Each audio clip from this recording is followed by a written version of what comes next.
saute some onions until they become translucent. I'm making dumpling in yogurt sauce. This is a very well-known Middle Eastern and Asian type of recipe.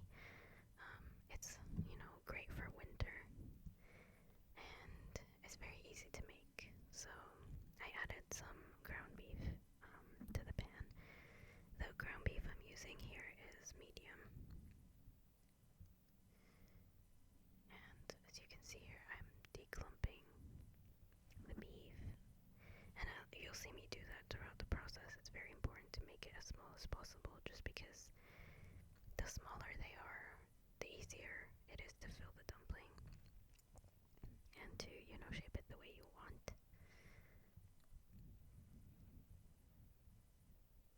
And then I won't be putting in any spices until the meat is about 95% cooked.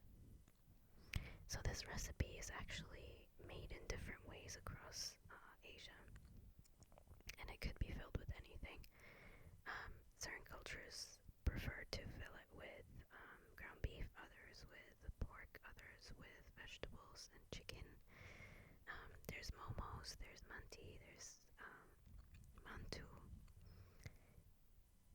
There is just, good old dumplings, Asian dumplings.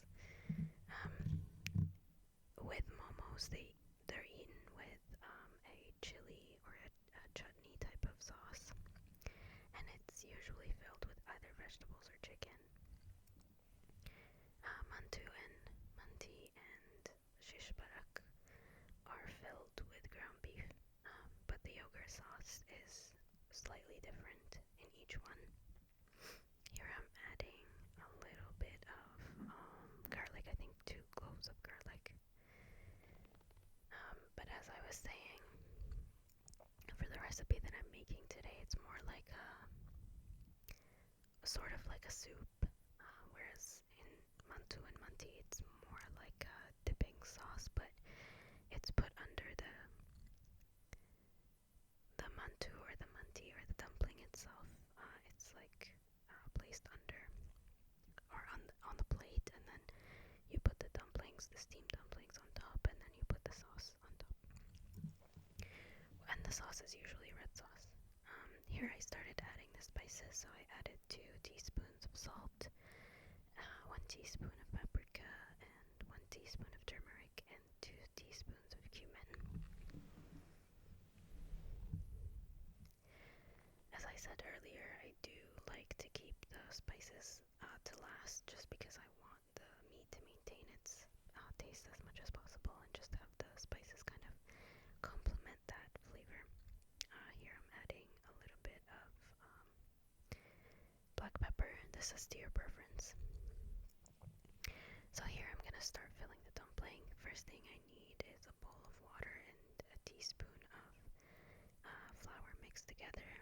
The dumpling dough, I got these ready-made from TNT, I think, or I don't know, some Asian supermarket. I used to make the dumpling dough myself from scratch, but ever since I found these, I've realized why make my life more difficult. So I'm starting off with wetting the edges of the dumpling. This will allow me to create parameters around where to put the filling. As you can see, I'm avoiding the edges as much as possible. And then it will also help me when I fold and try to close them, as you can see here. So really making sure it's tight and there's no holes, there's nothing that might slip out, because you don't want the oil or the meat to slip into the sauce later. You don't want any oil in that sauce, just because it will start to split up, and you don't want that. And then here I'm gonna try to make a flower shape. So what I do usually is very simple. It's fancier than it actually is.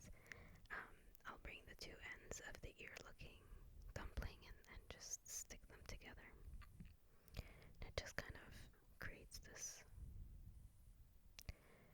flower look.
make them a lot quicker.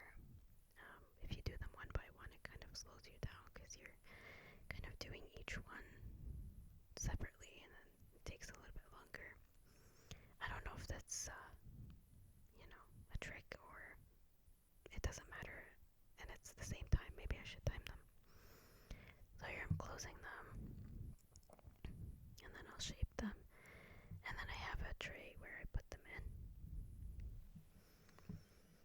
Once I'm done with all of them, what I'll do is I'll preheat the oven to 350, and then once the oven is about halfway through the heat,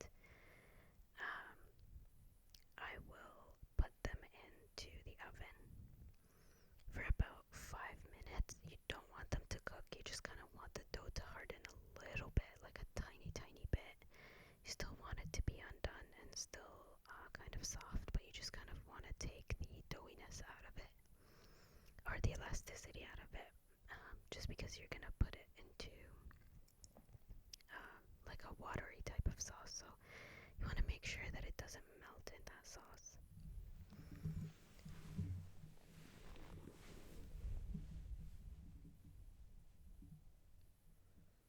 Honestly, just watching this video makes me want to have it again.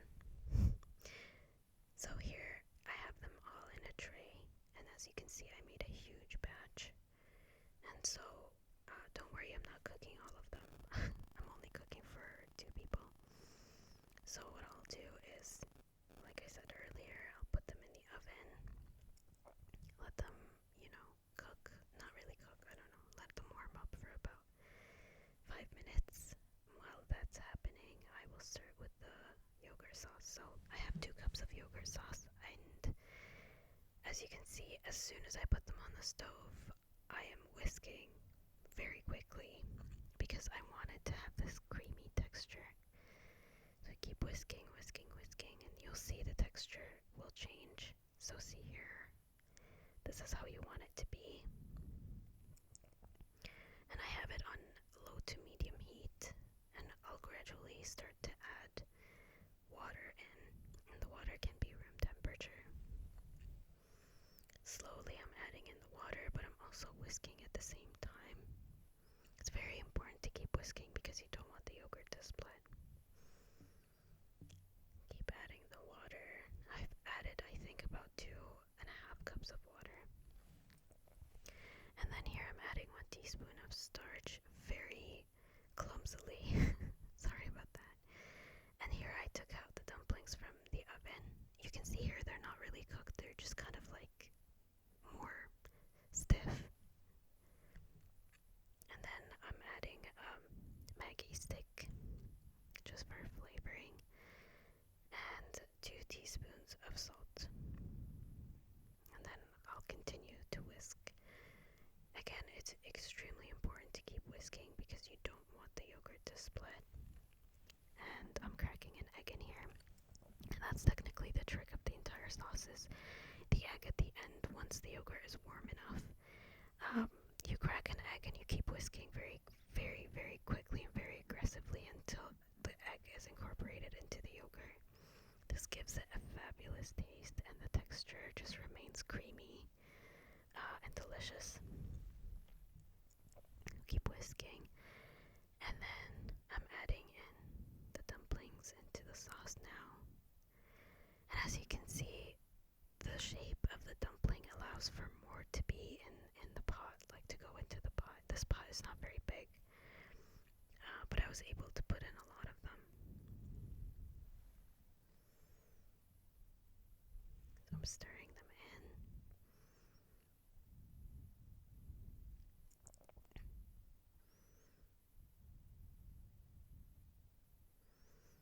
Putting in more.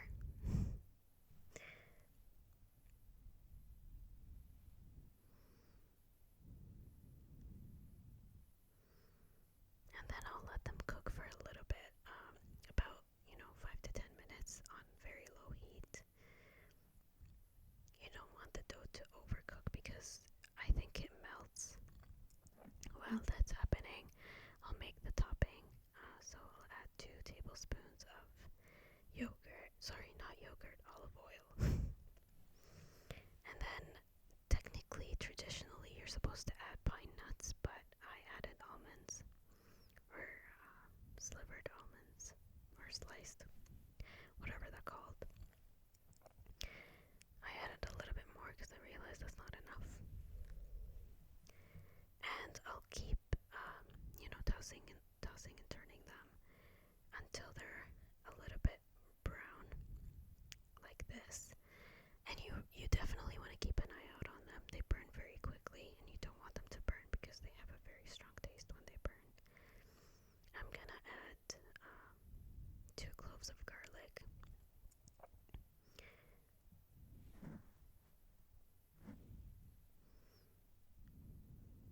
I'm not sure why I'm taking so long, but here we go.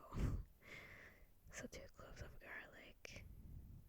And I really don't want the garlic to cook too much. I want it to maintain its flavor, because this is going into the sauce.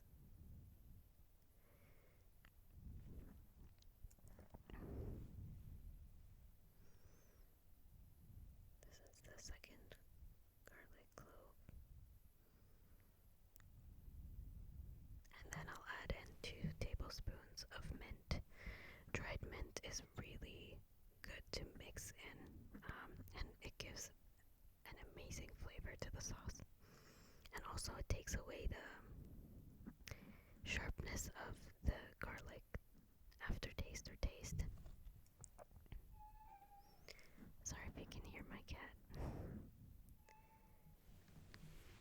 So keep turning it.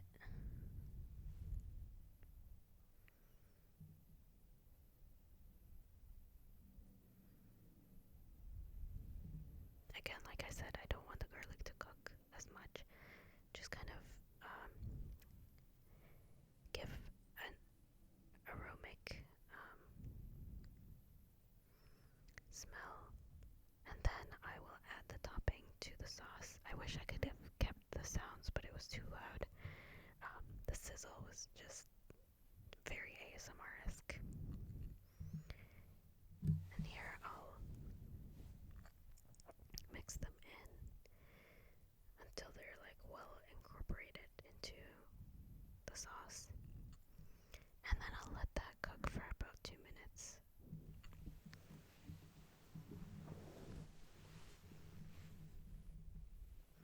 And here I'm just serving them. You can serve them 2 ways. Some people like to eat them with rice. So I just made typical Middle Eastern basmati rice with vermicelli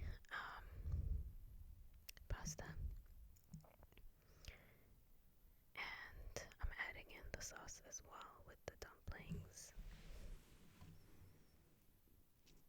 Some people like to eat them this way, and others like to eat it more like a soup. Both ways are acceptable. Both ways are delicious. I personally prefer to eat it with rice just because it fills me up more. My husband, however, likes to eat it like soup. I've never tried